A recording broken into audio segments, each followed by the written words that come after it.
Hello and welcome to 18 WJTS-Inform. I'm your host, Bill Potter. Joining me in the studio is the DuBois County Extension Educator, Jan Dougan. And we always enjoy when Jan comes in because we learn about different aspects of your life and your lifestyles. And we're going to talk about grocery shopping.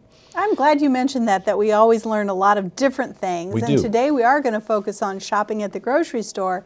But when you think about health and human sciences extension work, we focus on raising kids, eating right, spending smart, and living well. So there's a lot of different topics we cover and that information that we can share with people who live in our communities. Well, and I guess all of those topics we're going to kind of cover with grocery shopping. Well, we are, because I'd like for people to think about my plate when they're grocery shopping.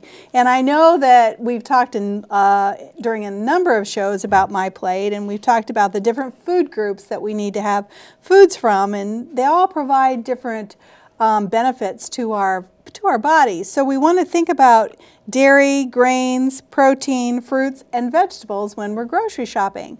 So when you're in that dairy aisle, some of the things that you want to look for is you want to look for low-fat dairy. So you want to check to make sure that you're looking for low fat. So that would be fat-free or 1% milk. And the questions that I usually get about milk are, well, you know, the whole milk has the calcium in it for me. Well, all kinds of milk have calcium in it. They all have the same amount of calcium. They are only different because of the number of calories, and that's because of the fat content of the milk. So we want people to look for fat-free or 1% milk when they're in the dairy aisle. And there are other things that are in the dairy aisle other than milk that are good for us. So cheese, we want to look for low-fat cheese. We want to think about white cheeses are usually lower in fat than yellow cheeses.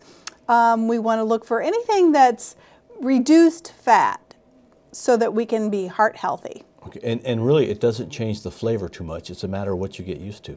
On the milk, I'm gonna attest to what she said. We always drank the whole milk, and then Jan got us to start drinking the blue-capped milk or the reduced fat milk. And really, I don't know if I could go back the other way now. And it just takes some time, and there's tricks that you can do to help your family do that. You might want to use a fat-free milk when you're cooking because you're not going to notice as much difference. And then step down from whole milk to 2%, and then step down again to the 1%, and then finally step down to fat-free. And we can be healthier as a result of having fat-free or low-fat dairy products. Okay? Is cottage cheese low-fat? There are. Just look at the label. You do. You need to read the ingredient label. Yeah. Okay. That's awesome. That's awesome. So when we're in the produce aisle and we're looking at produce, we might want to have fresh produce. We might want to have frozen produce. So some things to think about is go ahead and supersize in the produce aisle. Why do you think I say that? Because you want to eat more vegetables and fruits. Exactly. More matters, and we want you to have more fruits and vegetables. Frozen is, the other question I get a lot is, well, isn't fresh best? Well, it really depends. Is fresh local? If it's local, it may be better as far as retaining the nutrients in the fresh fruit or the fresh produce. So produce could be fruit or vegetables. But really the way they freeze products today, frozen is really high in nutrients. They freeze it at their peak. You don't have any transportation issues or storage issues as you might with fresh. So, you know, frozen is a very good choice, and also it could be a very economical choice. So check for frozen or fresh produce and see which is the better buy for you. And which you like and how you like preparing it better. The nice thing about frozen is you can keep it for a long time. Yes, that's true, but we don't want to go past the recommended storage because it wouldn't be a food safety issue, it would be a quality issue. You know, the longer we store something in the freezer, the less the quality of that item when we take it out. Well, are you talking about like 6 months from now? Probably not good, but a month maybe on. Sure. Okay. Oh, yeah. Yeah, a month easily. You know, a lot of things, it's a 6 month to a 1 year in the freezer. That's the recommended. And we have storage charts at the extension office. If anybody's really interested, I can help you with that and point out what you might want to know about a specific food and the storage of that in the freezer. And that's, you know, as long as you maintain 0 degrees in your freezer and we don't have any power outages, we don't have any issues with that. So things to think about. Okay. So what about in the cookie aisle? Do you ever wander down the cookie aisle, Bill? No, Jan, I never go down the cookie aisle. I only eat fruits and vegetables. Oh, yes, I do. We Yes, all I like to cookies. wander down the cookie aisle. But, you know, if we could avoid this aisle at the grocery store, that might be the most important thing to do. But when we're looking for our favorite cookie and we want that occasional treat, we want to kind of pay attention to what the serving size is. Because there's different sizes of cookies, there's different types of cookies, and we need to read the nutrition label to find out what a serving size of the cookie is. One of the great things now available in the cookie aisle, I think, are the 100-calorie packs.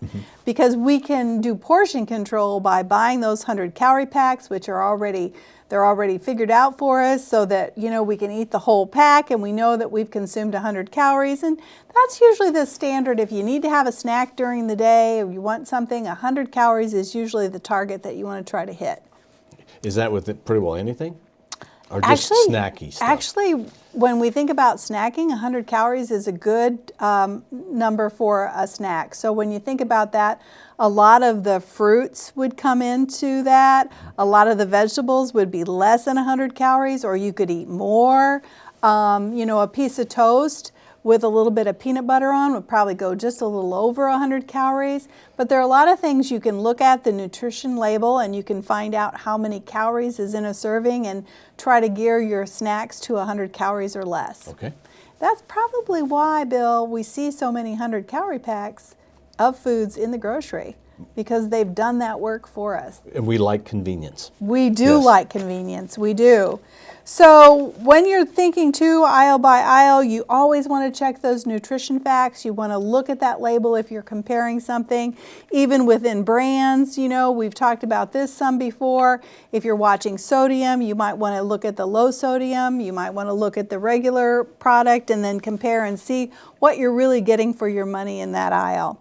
We also want to think about a couple other things is, oh yeah, how about that frozen aisle where the desserts are, like the ice cream?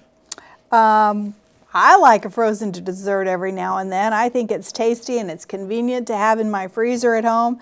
But I also want to look for desserts in the frozen food section that are 150 calories or less. So that's and that's just a point of reference when you read that nutrition label. If it's a frozen dessert, if it's 150 calories or less, it's a better choice. And then 2 grams of saturated fat or fewer. So those are only 2 things that you have to look at. And there's so many new choices now when you look at those that are lower in fat, and you'll see that right on the package. But you might want to look for other things too, like frozen yogurt, frozen sherbets. Even some of those fudge pops are really lower in fat and lower in calories. So also though, when you're thinking about ice cream, think about scooping that ice cream and think about what is a serving of ice cream. Do you know what a serving of ice cream is? No, I do not. It's a half a cup. Okay. 1/2 cup. So usually, depending on the size of your scooper. That could be almost 1 scoop. A scoop could almost be yeah, my scoops are about a cup. That's so right. I need to do 1/2 scoop. So cut back a little bit and but enjoy that, and enjoy that whenever you want that. When we're thinking about meats and we're in the meat aisle, we want to be sure to look for lean meats. One of the keys I know a lot of us use ground beef a lot in recipes. It's an easy thing to throw into a casserole or chili or soup of some kind.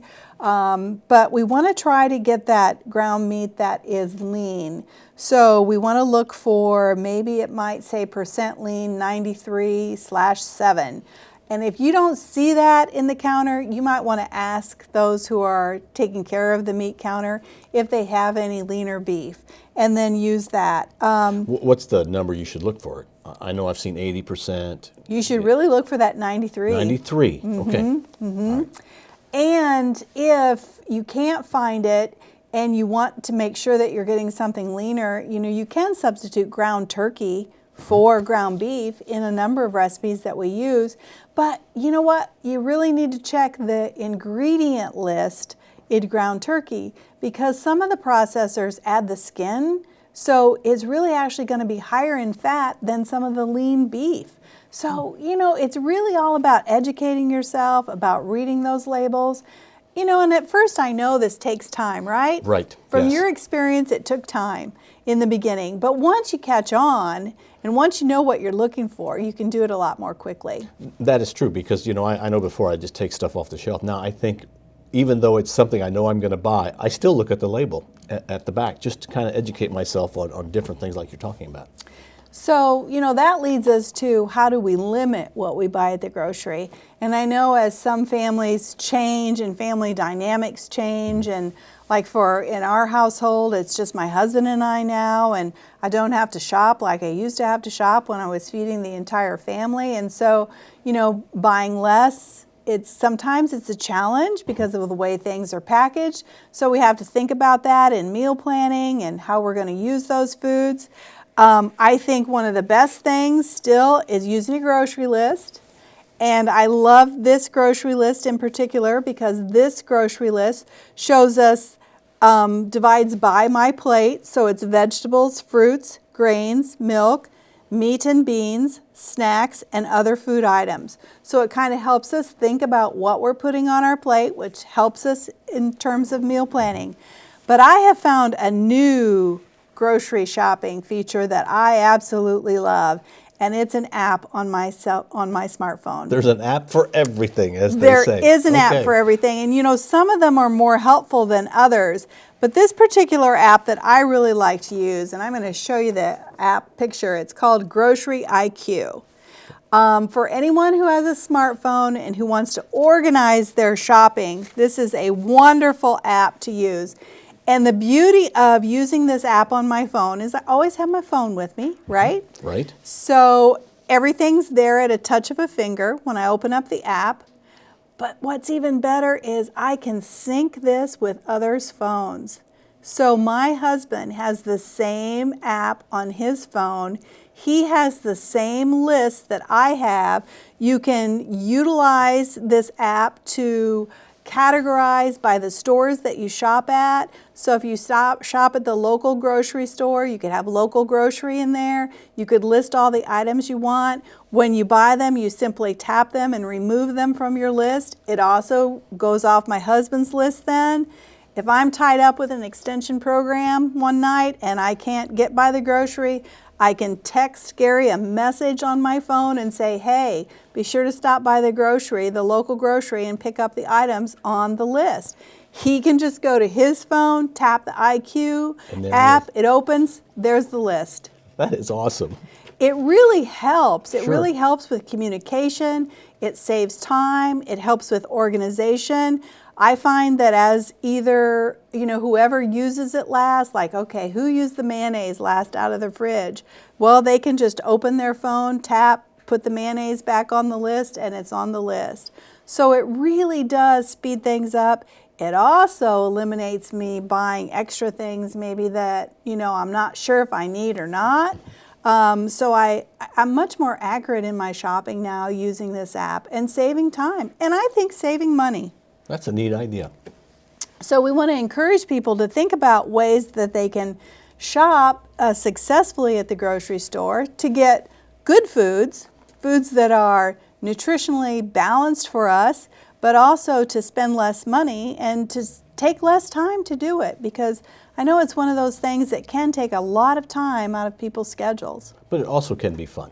I enjoy grocery shopping. Yeah, you can learn a lot in the Yes. grocery store. It can be a great field trip for your kids, Sure. I know it's sometimes moms think, oh, if I can just go to the grocery by myself, but it really can be a great math experience. It can help with reading skills. There's so many things you can do in the grocery store with your kids. So grocery shopping is a fun thing. It can be. And make sure that you use the tips that Jan just gave you today. Thank you very much, Jan. Our guest has been Jan Dougan. She is the Extension Educator for DuBois County Extension, and you can contact her if you ever have any questions about anything within your home. Thank you very much for watching WJTS, and thank you, Jan. We hope you have a great day. This is WJTS, local people watching local people.